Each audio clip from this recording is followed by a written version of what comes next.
Affleck is clarifying some of the comments he made on the Howard Stern show earlier this week. We talked all about it, of course. Now, how he seemed to blame his ex-wife Jennifer Garner for his drinking problem. Well, last night he told Jimmy Kimmel it was all taken out of context. Watch. And he said that I had blamed my ex-wife for my alcoholism and that I was trapped in this marriage. Like, just made me out to be like the worst, most insensitive, stupid, awful guy. Really, like, it's about my kids. I gotta just draw a line. Right, you know, of course. I'm really clear, like, that's not true. I don't believe that. It's the exact opposite of who I am, what I believe, and I would never want my kids to think I would ever say a bad word about their mom. So, Tori, you felt very strongly when we discussed this. Now, hearing him speak on Kimmel, do you feel differently? No, I think he dug his hole deeper. And I know Al and I disagree on this strongly. And I'm not like really offended by this, but I just think he is spreading the blame game a third time, because now he's blaming us for the way we interpreted the Howard Stern interview, in which he said what he said. Did we take it out of context? And Sam, you definitely said that well yesterday, and I thought about it a lot. Yeah, we tend to take it out of context. But I don't think Stern was the right move. I think it was a bad interview, and you should stop talking at this point. Now he's like, they think this, that's wrong, man. I'm not that guy. Well, you said those things, dude. So draw a line, because now you're blaming us. So I'm not really upset. I just think this was a bad move. I think that's fair. I think that's fair what you're saying. You know, and as I looked at this interview, I did like that he said, I'm drawing a line. I'm not talking about the mother of my kids. I got that. I like that. But I feel like the fact that when I listened to the interview, I feel like he sounded like a person that had not unpacked this. When you go back and start to retroactively look at and take account for your actions as an alcoholic or just in your 20s or 30s, it's hard, and you need to do that with somebody that's going to be honest with you, somebody like you guys. That I can call Erica and she'll be like, no, don't, no, remember? Like, you need somebody that's not going to be like, you're right, they're wrong. You need somebody that's going to help check. And it sounded like he did not have that person or does not have that person in his life. And that's why that interview kind of came off like that. Yeah. Because if that was me, I would be so happy to be on Howard Stern like, no, that was all me, dude. I'm going to tell you, yeah, full accountability, I was out of line there. That was wrong. But when you're not there inside, it's not going to be projected.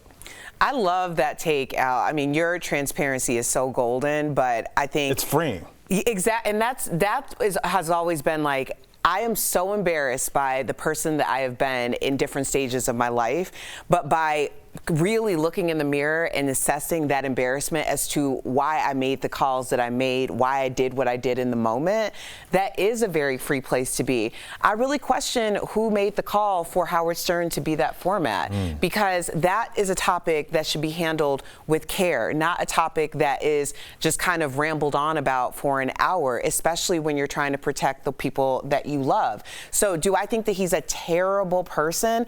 I don't know him, but I do know that people are very intentional about who they're speaking to and on what format they're speaking to. One-on-one interviews are very common that way. I disagree with you guys. I think Howard Stern has grown a lot and evolved a lot over the years. He's gone to... I think it's a great interview. Yeah, and he's gone to so much therapy that I actually think he's the right person to speak to when it comes to divorce, when it comes to addiction.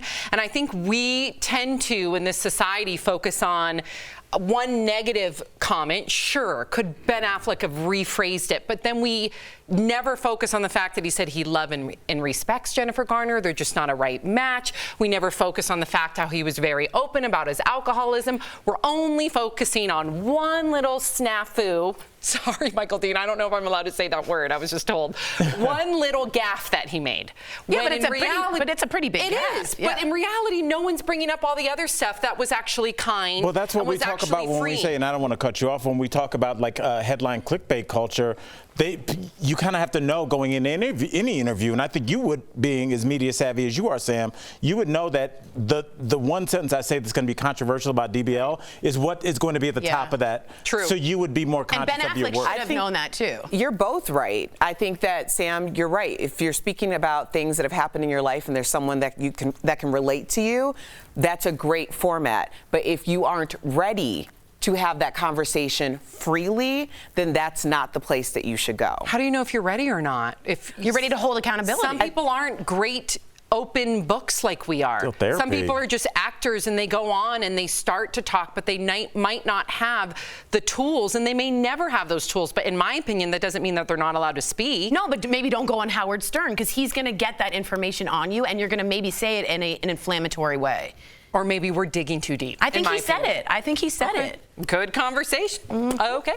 Well, Jennifer Garner hasn't publicly commented on Ben's interview, but some tabloids are reporting that she was less than thrilled with it. So keep in mind, these are just reports. It's important to always say that, but according to In Touch, Jen felt Ben's comments blaming his drinking on their marriage was disrespectful and a slap in her face. Meantime, Jennifer Lopez and Ben were all smiles as they arrived at his Jimmy Kimmel taping yesterday, but Page 6 is reporting that J-Lo wasn't happy about his comments either, calling it, quote, reckless.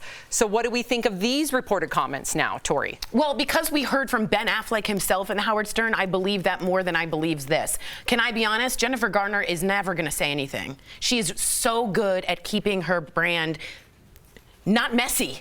And his brand right now is all messy. He's just telling everyone everything when he kind of shouldn't be, in my opinion. I think we won't hear from her, and I think probably won't hear from J-Lo. I think they're going to zip up, shut up, and move on so the story moves on. That's what I think. What do you think, Eric? Because I look at Ben as like a lot of people that kind of, you're with somebody that seems like A-Rod is kind of more a square, not an insult, but he seems more kind of conventional. And I think that we all bring people into our life because they are a wild card. And a wild card can be good or bad. You could have the best night of your life with them or the worst night of your life with them. And there is some attraction to that. They're called bad boys for a reason. And I wonder if when she's saying what he's, this is reckless, and she's so purposeful about curating her image, I wonder why she would bring Ben Affleck into this perfectly curated manner that she's created. I would have to question A-Rod being not a wild I card. agree. I mean, I think that's kind of how she ended up. Sexually, I with think Ben. that's true. The sweater vest threw me off, no, but I'm right there with that. I know he's in them streets. Yeah, right there. Allegedly. Yeah. Okay.